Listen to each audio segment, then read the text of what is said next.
as well as certain hotspots based on our conversations with our colleagues in the healthcare community. Every day, as you know, we talk to our colleagues in the healthcare and the hospital community to monitor hospital capacity and hospitalization rates. As of yesterday, there were 3,542 patients, or about 5% of the cases of COVID-19 in Massachusetts, based on our testing results, were hospitalized due to COVID-19. That number's basically been flat for the past several days.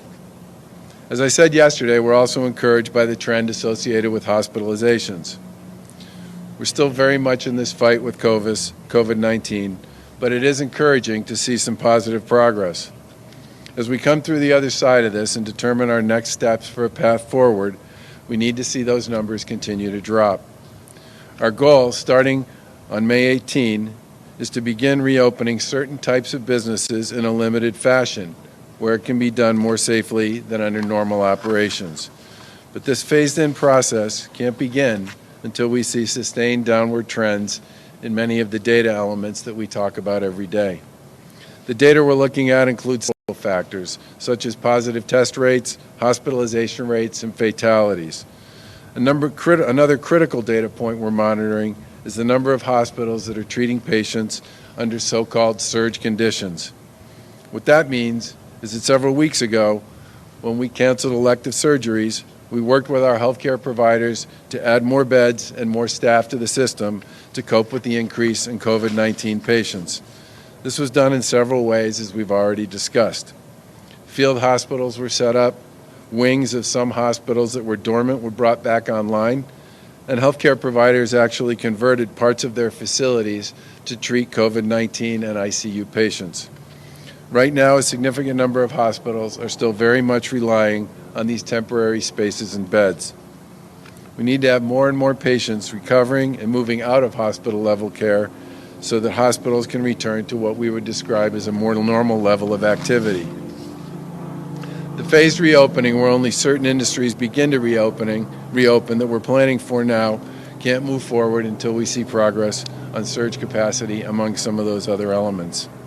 And as I said, the virus is still very much challenging our healthcare system and in many cases impacting our communities. Right now, we have to continue the hard work of slowing down and pushing back on the virus. Today's also the first day that our executive order on face coverings is in effect. As infectious disease specialists continue to learn more about COVID-19, it's clear this virus is highly contagious and can be spread from person to person without symptoms.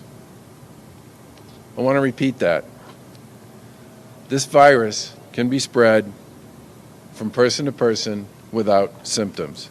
It's possible for someone to carry the virus, to be infected, and to infect others without knowing that they are actually infected with COVID-19 themselves. Effective today, that order that I signed, requiring residents to use a face covering in public places when they can't social distance from others, takes effect. Children under the age of 2 should not wear face coverings, and neither should people who are unable to wear a face covering due to a medical condition or another DPH exemption. There are many businesses in Massachusetts and many communities that have already issued similar policies for their employees, for their customers, and for their constituents. This requirement in Massachusetts under our order applies to all workers and customers of businesses and other organizations that are open to the public. Face coverings will be expected at all times in grocery stores, retail stores, and on public transportation. And with respect to that one, I just have to say that since we issued the advisory and since we issued the order, we have heard time and time again from people who work in the public transportation system, people who work in pharmacies, people who work in grocery stores, and people who face customers as essential businesses during this pandemic have thanked us time and time again for putting mechanisms in place to ensure the safety not just of their customers, but also of themselves and their families, because that face mask worn by both people is one of the primary ways we can stop the spread of COVID-19 from one person to another. As many people know, face coverings can be made from several items that you currently have in your wardrobe, like a t-shirt or a scarf or a bandana or other breathable fabric. You can also use disposable masks. One thing we would make clear is that residents should avoid using medical-grade masks. We do need to prioritize those for healthcare workers, first responders, emergency management personnel, and public safety people. The Department of Public Health has posted more information on what you can use for a face covering at mass.gov/COVID-19. We view this as a common sense way to set a statewide standard for the long term as we look to get back to a new normal. And we're working around the clock with our frontline workers and others to support those who continue to serve us every single day throughout this crisis. That includes distributing personal protective equipment to healthcare entities and first responder agencies. As of yesterday, we've delivered over 8.5 million pieces of PPE, including masks, gowns, gloves, and ventilators to these organizations, and will continue to take the steps we deem necessary to sustain our response against the virus. We are cautiously optimistic about some of this data, but we should certainly not let up now. And as I stand here with Gillette Stadium behind me, I have to say that no one quits, no one stops, no one slows down in the fourth quarter. Thanks very much. And again, I appreciate all the support and the commitment that the people of Massachusetts have brought to this fight. Thank you.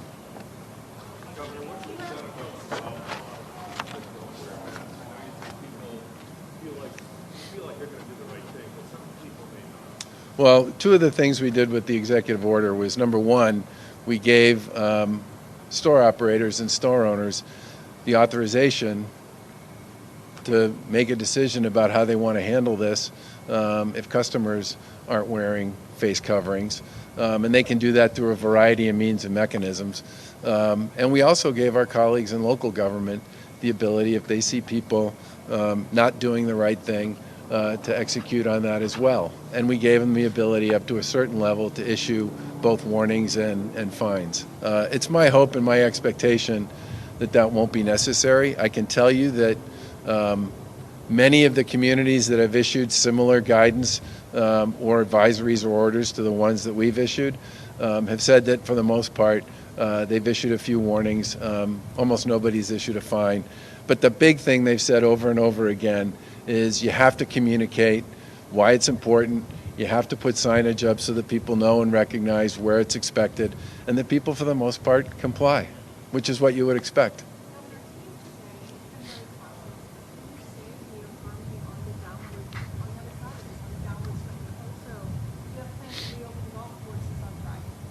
So, first of all, with respect to the trends are what they are, and I've said many times that coronavirus, COVID-19, is a novel virus, and therefore we don't have a lot of history about how it works or what path it will choose to take, and therefore it's very risky to make broad prognostications about what's going on, where it's going, how it's going to get there.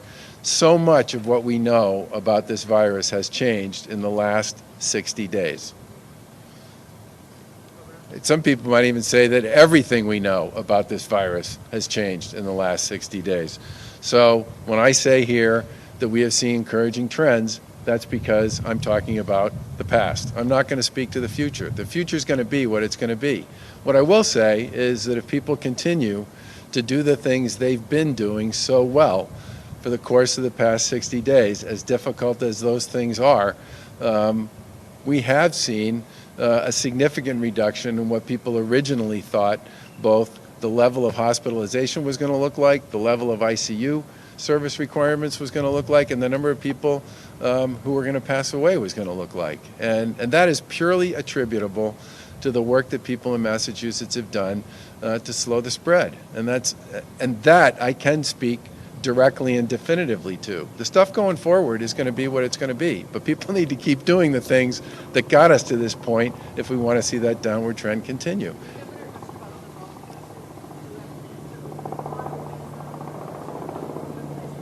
So we've been looking at, first of all, some folks came in and did talk to the advisory board. I think that was a good meeting. And we've been talking to our colleagues around the Northeast region about what their policies and practices are, and are incorporating that into our decision making as well.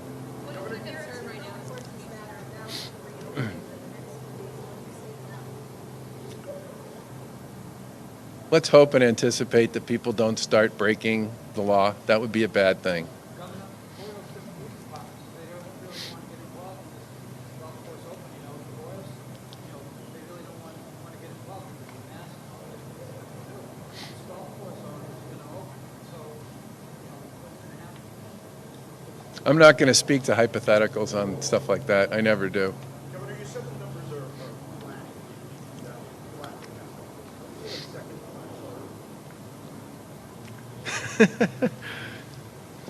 This is a virus that has never been around previously, and I wish it was something like, I wish it was a virus that we had lots of knowledge and lots of information and lots of historical experience with, that we can incorporate into the way we think about it and the way we predict where it's going to go and how it's going to act. It's not, and I don't think I would refer where we are now on terms of sort of a second plateau or what's going to happen going forward. What I would say is that, generally speaking, the trends over the course of the last 6 to 8 days have been reasonably positive. But I think creating real clarity over where you think this is all going to go or what this means where we are today, I don't think this is the sort of circumstance or situation where that's going to be particularly helpful. I think the right way to think about it is, if people distance and people do the things that they've been doing, we will hopefully continue to see some of the progress we've seen over the course of the past 20 or 30 days. I mean, I can't speak enough to the fact that if you go back to where people thought we were going to be in Massachusetts in March, when a lot of the very difficult decisions were made and people began implementing them, we're in a completely different place. Such a different place that people say all the time, well, the models were all wrong. Well, yeah, the models were all wrong because everybody changed the way they lived their lives, and by making those decisions, they totally changed the impact of the virus on the Commonwealth and on the healthcare system. And that is the one thing I can say is absolutely positively true. But when people start saying, is it going to go here, is it going to go there? It's not something we have history with, which makes drawing big conclusions about it, as I said before, just not very helpful. Governor, is the advisory board working on how much notice people can have about this phase of reopening? I mean, will it be 3 days, 5 days, 7? They're planning to make what I would describe as interim reports along the way here between now and the 18th, absolutely. They have made several. You have talked a little bit about the gate in Western Mass that will be days to make a better situation in the greater Boston area. Do you anticipate needing to close some of those field hospitals there, or the fact that maybe they're not getting?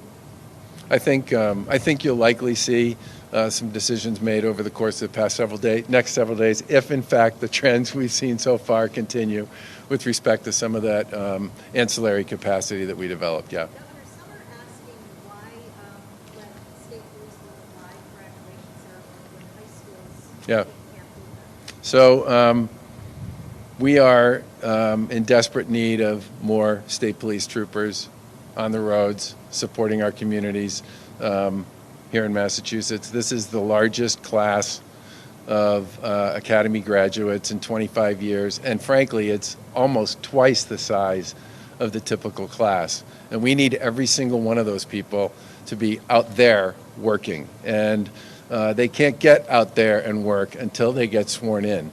And I appreciate I had mixed feelings about whether or not it made sense to do something like this, but I needed to swear them in before they could actually go to work, and I need them to go to work. And this was deemed as a way to accomplish both of those objectives as quickly as we possibly could. If we tried to do this in small gatherings over the course of many days, we would lose time that would otherwise be available for us to get them to work. We need them out there, and I say that recognizing and appreciating that for a lot of other people, the gathering rule is an enormous impediment to many of the rituals of daily life. I get that. Last question. This is graduation. It is graduation season.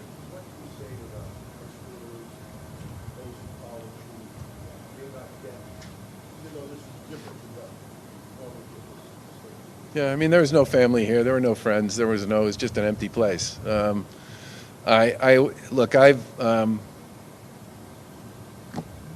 my, I may be a public official, but I'm also a neighbor and a friend of a lot of people in the town I live in who have kids who are graduating from high school. And I certainly have, my youngest graduated from college last year, so I still know a ton of folks who have kids who are graduating from college this year. And I've done a bunch of remote attaboy, attagirl congratulation type stuff for schools that are holding virtual graduations of one kind or another. And I'm going to continue to do those because I do believe these are important moments and they ought to be recognized. But I think the big message I would send is I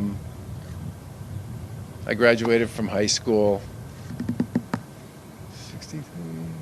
45 years ago, and I graduated from college 41 years ago.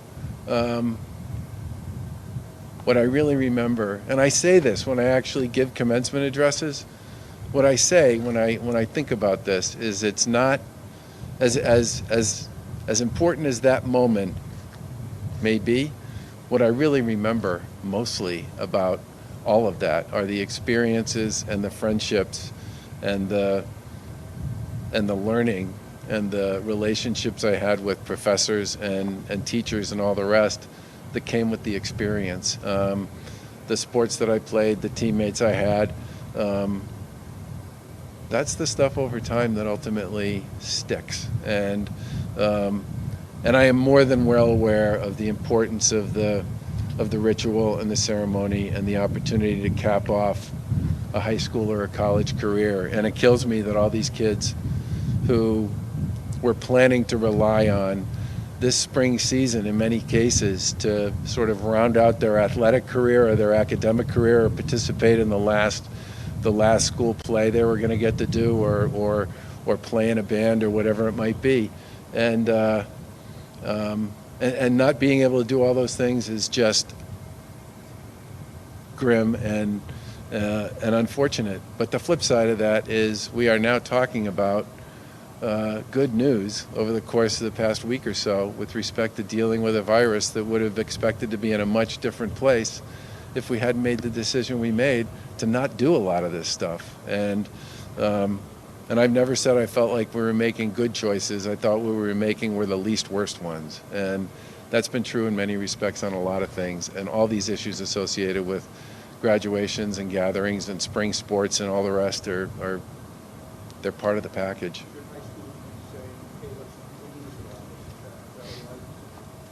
I certainly think I know there are conversations going on to try and figure out some way to appropriately recognize and congratulate kids associated with this stuff. Yeah.